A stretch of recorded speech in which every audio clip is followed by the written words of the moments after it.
The mental game is probably the hardest part of all of this for women. And I think it's the part that needs the most support. And I don't think this is just for women. I think men need it too. But we also lack the strength or the leg length. And so then you couple that with the mental aspect of learning and actually riding your adventure motorcycle. Because sometimes you end up in situations where you're like, oh, I don't know if I can do that. Having a really strong mental game can make all the difference in your ability to get through a very challenging part of the trail. Welcome to Two Track and Tarmac, a podcast dedicated to the adventure motorcycle rider, the rider that frequents both the street and the trails, on the quest to answer the burning question, I wonder where that road goes. I'm your host, Cassie Meyer. I own and operate Clearmoto Motorcycle Rider Training. I've been a professional coach since 2019. My goal with this podcast is to bring a female's perspective to the adventure riding segment, the motorcycle community, and the industry. The views and opinions expressed on Two Track and Tarmac are those of the talent and guests alone and may not necessarily reflect the official opinion or policy of any organization. The content of this podcast is for informational and entertainment purposes only. We will be discussing motorcycle-related topics, which may include riding techniques and suggestions. Two Track and Tarmac is not responsible for any injuries, damages, or losses that you may experience when acting on your own. In this episode, I want to discuss some of the hurdles that women have when it comes to riding an adventure motorcycle. Namely, a lot of our stature, such as having shorter legs than men, also having lack of strength in comparison to men. And of course, the sheer fear of dropping and ultimately having to pick up an adventure motorcycle. And the mental game that's wrapped up in all of it. I want to also provide steps to help you become more successful in riding your adventure motorcycle. Strength is another limiting factor for a lot of women. Generally speaking, women are going to be less strong than men, and this changes the way that they have to ride their adventure motorcycle, where they're willing to take it, what they're willing to push themselves through, how they're able to steer the motorcycle, and how they're able to pick up the motorcycle. What I see a lot of the times is that because motorcycling is such a male-dominated sport, is that women will see men pushing and shoving and forcing their motorcycle around, and women will think, oh God, I can't do that. I don't have the strength for it.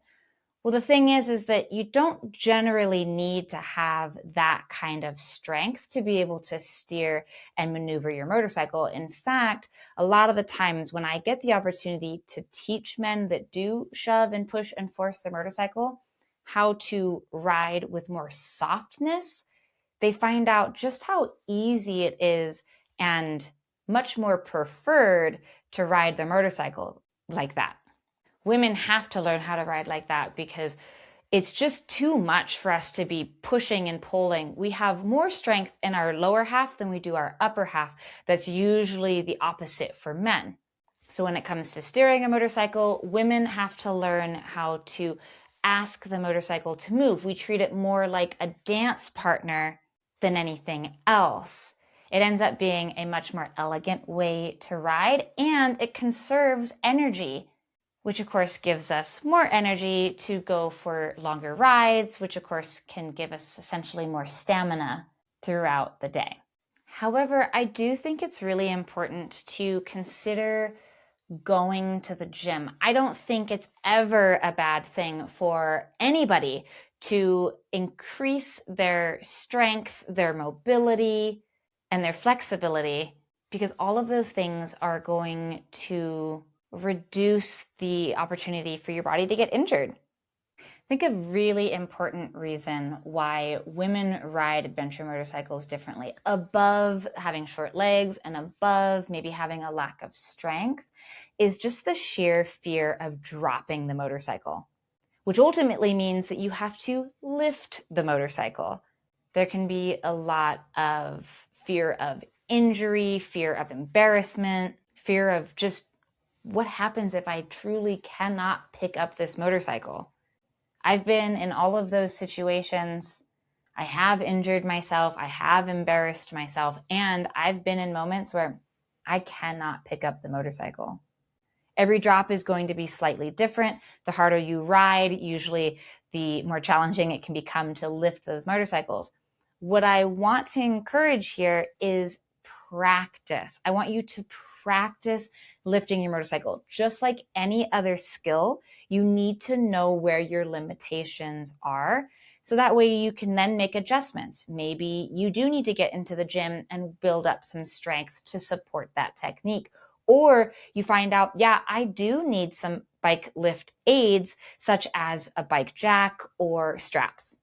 And lastly, if you're an adventure motorcyclist and you're female and you have short legs, or you're new to this, I need you to accept the fact that you're going to drop your motorcycle. So if you can accept that that is going to happen, then maybe it will help eliminate some of that fear. Now, the fear of injury, that might still be looming, but the fear of embarrassment, that might just go away because you're like, it's just going to happen. And of course, if you can couple it with practice and you know what to do when it does happen, that can also reduce the embarrassment and possibly injury because now you know what you need to do.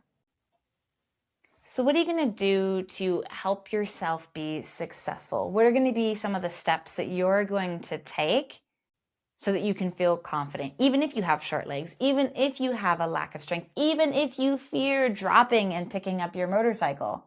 These are all things that can be overcome.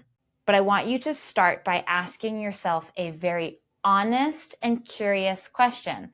What do you really want? And I mean, what do you really want? Not what does someone else want for you? What is it that you want? And then I want you to back up that question with asking yourself, what is the dream? The dream is this opportunity for you to really explore what this could become for you.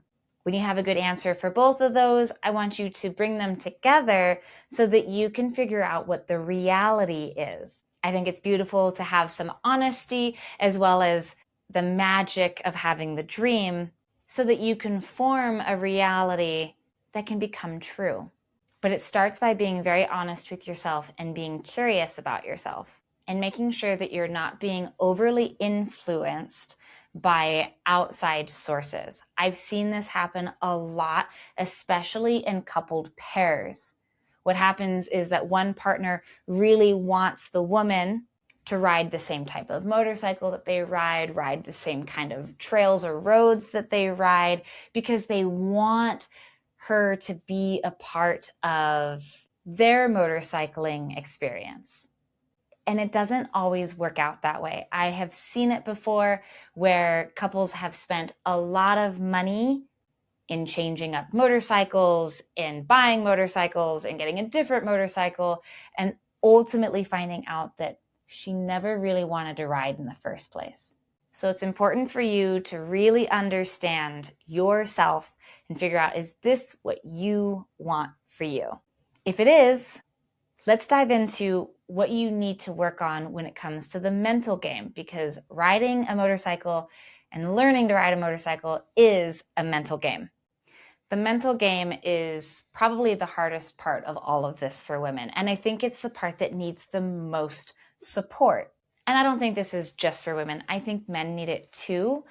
But we also lack the strength or the leg length. And so then you couple that with the mental aspect of learning and actually riding your adventure motorcycle, because sometimes you end up in situations where you're like, oh, I don't know if I can do that. Having a really strong mental game can make all the difference in your ability to get through a very challenging part of the trail. So the first thing you need to do with your mental game is you need to believe in yourself. And that's going to require you digging deep and finding some inner strength, finding that really lovely and supportive self-talk. And then, of course, it helps to have exterior support as well, such as a buddy or a partner who's there to cheer you on so that you can then feel like, I can believe in myself. I know I can do this. Then you need to be able to accept and embrace the suck. And what I mean by that is that, well, Sometimes training sucks, sometimes riding sucks, and adventure riding can be pretty brutal at times. And so if you can accept and embrace the suck, then it makes it a little bit easier to get through. You couple that with believing in yourself, and you can get through that suck with greater success. Lastly, you need to be honest with yourself about your personality type, because your personality type is going to affect believing in yourself and being able to embrace the suck. For me personally, I'm a very strong-willed, pretty bullheaded type of person, and that can really impact that self-talk, and I can sometimes be really brutal with myself. That alone has been something I've had to practice, and that's a skill that I've had to build up so that when I do come to moments that suck out on the trail or in my training, I can call on my very nice self-talk and I can push down that negative, nasty self-talk, and then I can believe in myself. And sometimes I need to mentally slap myself across the face and tell myself to knock it off. And then I follow it up with, it's okay, you just need a breather, let's get through this. You know what to do, tap into your training, you can get through it. So that mental game is just as important as learning any riding skill, any physical riding skill. Because if you're not in a good headspace, riding well can be really challenging. Sure, you can get to a place where the muscle memory takes over and you can just be whatever, but we all know what it's like to have a bad mental day, trying to operate your motorcycle in a bad mood. Well, we can all kind of imagine how that might go. So just as a quick recap of that mental game, because I think it is so important, is I want you to be honest with yourself. I want you to be curious about yourself. And I also want you to be curious about what did or didn't work when you're out practicing or riding on the trail. I want you to be kind with yourself. Understand that, yes, sometimes you're going to mess up and that's okay. That was one that I really had to learn. So I emphasize that one. So be kind. Don't forget what the dream is. And of course, let a little bit of that reality tap into the dream so that it can actually come true.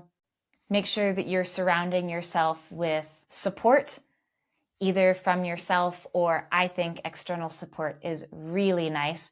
So you can either find that in a buddy, in a partner, or a community.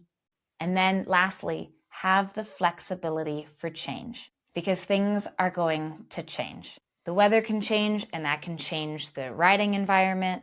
Your body might change, maybe due to getting older or an injury that you've sustained. You might change up your motorcycle and that's going to be a different experience. So just have the flexibility for change because adventure riding is never a dull moment. Just like in our lives, the trail can change from moment to moment. So I wanted to bundle this whole thing back up and just express how I feel like women really do have to learn to ride motorcycles and ride adventure motorcycles differently. And of course, I had mentioned how women just have different statures, that we typically have shorter legs and that we don't generally have the same strength. Now, we can't stretch out our legs, but we can build our strength, and that's going to help us in all facets of our life. And I want you to learn to master the mental game because that's going to help with that sheer fear of dropping and picking up your motorcycle. That mental game is a huge part. And I think that, again, everyone suffers from it, but I think women can be particularly hard on themselves, especially in a male-dominated space, because we might feel foolish or we feel weak or we feel small. And even worse, we might be made to feel that way if someone says or does something that fulfills that fear of not being good enough. So tap into that mental game, believe in yourself, surround yourself with support systems, and remember to always feed the dream. Regarding this episode, I would love to hear how you feel as a woman. How do you feel like you've had to learn or are trying to learn to ride differently than men do? And I mean that both in the physical sense as well as that mental game element. What do you think has held you back? And maybe what do you feel like is your superpower because you've learned how to do it differently? I enjoy reading all of your comments, so thank you so much for sharing. Thank you for listening to Two Track and Tarmac, my podcast dedicated to you, the adventure motorcycle rider. If you are enjoying this podcast, please consider subscribing and sharing it with a friend. If you're interested in even more motorcycle content, such as training videos, tutorials, and my monthly newsletter, please consider joining my ClearMoto Patreon page. Your support, both through the podcast and through Patreon, helps me do what I enjoy doing so much, which is sharing my motorcycle knowledge with you. Thank you again for listening to Two Track and Tarmac, and I look forward to having you in the next one.